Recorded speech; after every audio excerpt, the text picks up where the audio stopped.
A Vila TV dá sequência à série de entrevistas com os candidatos às autárquicas 2025. Hoje estamos em Alijó, mais precisamente no Jardim Dr. Matos Cordeiro. Vamos conversar com Luiz Almeida. Ele concorre à presidência da Câmara Municipal de Alijó pelo PS. Luiz Almeida tem 41 anos e é engenheiro civil. E eu agradeço demais a sua entrevista. Como vai, senhor? Muito bem, muito obrigado. Eu é que agradeço o convite. Hoje o dia está muito agradável. Gostaria de fazer um passeio comigo? Vamos fazer, com certeza. Nas suas redes sociais, o senhor fala que gostaria de colocar Alijó no mapa. O que o senhor gostaria de dizer com isso? O que nós queremos dizer é que Alijó tem que ter relevância no panorama regional e no panorama nacional. Alijó tem estado afastada daquilo que são os grandes círculos de decisão. Ainda recentemente, por exemplo, na questão da viticultura, nós não vimos as reivindicações dos nossos viticultores serem defendidas, tanto no plano regional como no plano nacional. Portanto, Alijó tem que, do ponto de vista institucional, estar presente nessa tomada de decisões, tem que estar presente na definição dessas políticas que acabam por nos afetar a nós, acabam por afetar os nossos viticultores e que, na minha perspectiva, temos estado ausentes dessas decisões, dessa mesa onde temos que estar sentados. Isto no plano institucional. Depois, no plano económico, no plano social, no plano cultural e desportivo, Alijó há muito tempo que carece de grandes eventos que passem por cá, que carece de termos relevância económica, relevância social, de ser um concelho que possa atrair pessoas, onde as pessoas se sintam bem, onde os nossos se sintam bem, porque acima de tudo a nossa principal foco é os de cá e depois pensarmos em atrair mais pessoas, fazer regressar aqueles que eventualmente, por causa do trabalho, por causa dos estudos, acabam por sair do concelho, conseguir que eles voltem, que se sintam cá. Isto, a meu ver, é pôr Alijó no mapa em todos estes planos e muitos mais que poderíamos aqui abordar. O senhor comentou da viticultura que realmente passa por uma crise. Nós mesmos da Vila TV acompanhamos algumas manifestações na Régua. Eles não conseguem vender o estoque, várias empresas acabaram por encerrar os contratos.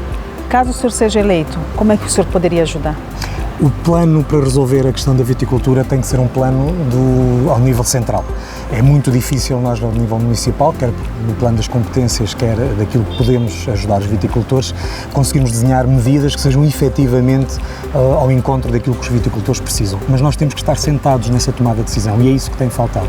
Nós temos que estar lá a ajudar a desenhar essas medidas e eles já têm que se fazer ouvir com as reivindicações dos nossos viticultores. As medidas que este ano foram definidas pelo Governo são medidas que podem, no imediato, suprir algumas das necessidades que eles nos têm transmitido.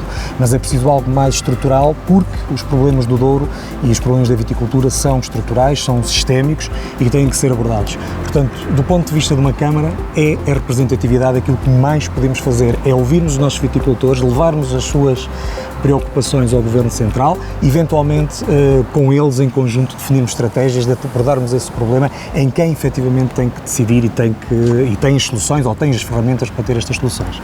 E como tornar Alijó promissor para os jovens, por exemplo? Há várias maneiras de podemos fazer isso, mas as fundamentais, a meu ver, pelo menos é aquilo que sempre me motivou e acho que é aquilo que os jovens procuram, é emprego e é habitação. Do ponto de vista dos nossos equipamentos, do ponto de vista social, do ponto de vista das nossas infraestruturas, acho que o concelho até está relativamente bem equipado. Alguns desses equipamentos, infelizmente, têm estado ao abandono e precisam de uma reformulação, mas eu penso que não será por aí. Temos é que trabalhar no emprego, atrair empresas, atrair investimento, diversificar o nosso tecido económico, que assenta sobretudo no turismo e na agricultura. Mas se conseguirmos atrair empresas de outros setores, vamos também com isso conseguir atrair ou fixar, porque primeiro o objetivo é fixar jovens que tenham outras competências noutras áreas. Depois de conseguirmos ter aqui emprego, a questão da habitação é uma questão que tem sido muito relevante nos últimos anos. A atual gestão municipal deixou passar o primeiro direito de uma forma que eu considero pouco ambiciosa, portanto limitou-se à criação e à remodelação dos espaços de habitação municipal existente e limitou-se a, creio que se não estou em erro, 14 ou 16 novas habitações que, segundo julgo saber, nem sequer foram ainda construídas naquilo que era a estratégia local de habitação. Temos que ser mais ambiciosos, ao primeiro direito, e agora os próximos programas que o Governo já foi anunciando vão ter medidas de apoio e de incentivo e nós temos que criar na Câmara mecanismos, gabinetes que possam apoiar os nossos jovens a procurar esse apoio, essas ajudas e ajudá-los a investir no nosso concelho. Se o senhor pensa em fixar o jovem, atrair mais empresa, também tem que ter propostas para a mobilidade urbana. Temos. O que o senhor pensa? O Concelho de Alijó tem uma rede rodoviária nacional através da A4 e da IC5, que no norte do Concelho dá todas as garantias de mobilidade, ou pelo menos permite-nos aceder ao Porto, a Bragança com alguma facilidade. A sul temos a linha de Douro. Agora falta unir estas duas dimensões e a nossa proposta é muito concreta, uma rede de transportes públicos municipal que cubra todas as freguesias, consiga chegar aonde cada alijoense ou cada cidadão do nosso município precise de transporte, desde a freguesia mais recôndita até ao grande centro, para poder vir ao médico, para poder vir fazer as suas compras, portanto ser mais do que aquilo que é o transporte escolar. Esta rede de transportes públicos municipal vai acabar por ser uma revolução que permite, ou irá permitir, unir o norte e o sul, o oeste e o oeste do nosso concelho, porque o nosso concelho é relativamente vasto em termos de área e temos sentido que essa dificuldade de mobilidade acontece. Portanto, a grande proposta vai por aí, ancorada naquilo que são os grandes pontos de interesse e também estou em crer que terá também uso e interesse do ponto de vista turístico. É isso que eu ia perguntar para o senhor. E para atrair mais turistas para dormidas, para incentivar o comércio local? Nós até agora temos tido, até não temos tido grande dificuldade nessa atração. Através do Pinhão entram cerca de 400 mil pessoas de comboio, cerca de 1 milhão e qualquer coisa passam de barco. Precisamos que essas que passam de barco fiquem cá, precisamos que as que entrem do comboio e as que chegam de forma orgânica ao nosso concelho por viatura própria circulem pelo concelho e não fiquem em determinadas zonas. Por exemplo, o caso do Pinhão, um caso paradigmático de uma enorme pressão que o turismo está a exercer sobre a vila e sobre o desgaste das infraestruturas que lá está. Nós precisamos que essas pessoas percorram o concelho porque nós temos tanto para mostrar. A arqueologia, o turismo religioso, os nossos monumentos, temos um conjunto de atrações. Turismo rural, que podemos fazê-lo e podemos fazê-lo através das nossas estradas municipais que têm enquadramentos paisagísticos magníficos, que também elas terão que ser recuperadas e a ideia também passa por aí, de forma a constituirmos uma rota municipal que cubra todos estes pontos e que permita que um turista chegue ao concelho e se distribua por todo o concelho, quer entre, eu falei com a entrada a sul, mas mesmo que entre a norte.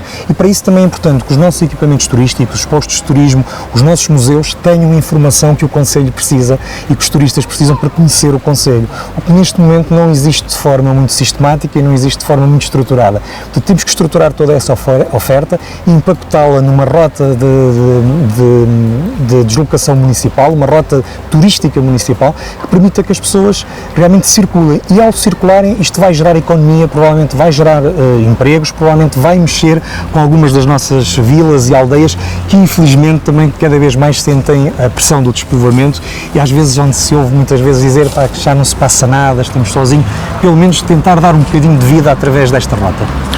O senhor comentou também nas suas redes sociais que pretende melhorar o acesso aos espaços urbanos. Espaços públicos, melhor dizendo. Exatamente. Nós detectamos que há um conjunto de situações pelo concelho, ainda não foi há grandes dias que numa freguesia em Val de Godim, uma das aldeias da freguesia de Vila Verde, percebemos que uma simples recuperação do pavimento de um arruamento iria permitir facilitar a vida a um dos cidadãos que lá vivem, um dos nossos munícipes, que era uma coisa muito simples, era pegar na calçada que lá estava feita, que apesar de bonita não é muito confortável e a pessoa tinha alguns condicionamentos de mobilidade, e são esse tipo de medidas que temos que procurar. Nós temos que seriamente inventariar todos os problemas que temos a esse nível e a seguir encontrar soluções. Vai ser um trabalho que eu perspectivo que seja muito complexo, muito demorado, porque realmente já me foi dado a entender e já percebi que existem muitas situações a ser resolvidas, mas temos que começar. Temos que começar por inventariar e a seguir temos que tornar o nosso espaço público mais amigável e mais confortável para quem nele circula. Não estamos só a falar da mobilidade condicionada, estamos a falar de carrinhos de bebés, estamos a falar, quando nós, por exemplo, temos uma entorse e que é mais difícil percorrermos certos pisos, estamos a falar dos rebaixamentos de passadeiras, estamos a falar das rampas de acesso aos edifícios públicos, enfim, todo aqui um conjunto de situações que temos que catalogar, perceber, arranjar soluções e começar a implementar.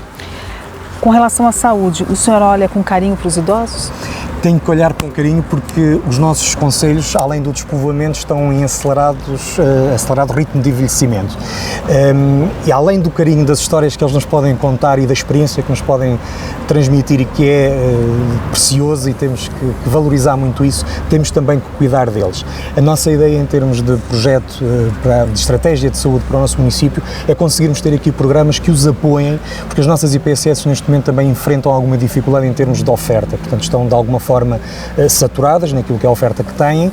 Nós temos que conseguir ajudar as pessoas que estão em lista de espera ou que ainda têm alguma mobilidade e alguma autonomia para poderem continuar a viver a sua vida e prestar-lhes todo o apoio que é necessário. É um apoio de saúde, é um apoio logístico, às vezes ir à farmácia, às vezes fazer uma identificação com o enfermeiro, portanto criar uma equipa que possa estar a acompanhar essas pessoas, que possam estar ali numa situação de maior solidão, fazer-lhes companhia, dar-lhes, fazer encaminhamento de cuidados de saúde, fazer-lhe algumas tarefas básicas. Por exemplo, algo que o nosso Conselho em tempos teve e agora por algum motivo que eu não sei, não existe, termos uma carrinha que faça pequenas reparações em casa, que faça, no fundo, que melhore a vida deles e que lhes garanta que essa autonomia que eles ainda vão tendo possa ser incrementada, retardando a institucionalização e, obviamente, dando-lhe melhores condições de vida. Acho que o caminho passa por aí, o caminho de mitigarmos o desamparo humano. Nossa entrevista está chegando ao fim e tem uma pergunta-chave que eu gosto de fazer para todos os candidatos. Eu gostaria também de fazer para o senhor, se o senhor me permitir, claro. Do seu coração. Por que o senhor gostaria de ser presidente da Câmara Municipal de Alijó? Por um simples motivo, para pôr Alijó no mapa. E isto, à semelhança do que lhe disse no início da entrevista, passa por nós sentirmos bem em estar aqui, porque Alijó é um território de enorme potencial, do ponto de vista económico, do ponto de vista social, do ponto de vista das suas gentes. Nós temos pessoas de muito potencial que podem ajudar a transformar este município e todas as nossas aldeias e freguesias em algo que realmente nos orgulha, ainda mais do que aquilo que já nos orgulhamos, e fazer com que Alijó conte nas decisões, conte nas presenças, esteja onde tem que estar. Pôr Alijó no mapa é de facto o nosso desígnio, porque esta é uma terra de muito valor, com pessoas extraordinárias e com uma paisagem e com condições únicas, cujo potencial tem sido desperdiçado nestes últimos anos e que nós temos que conseguir, o mais rapidamente possível, torná-lo efetivo. Eu agradeço demais a sua entrevista, foi muito gosto, desejo boa sorte nas eleições para o senhor, de coração. Muito obrigado. Vila TV, eleições 2025.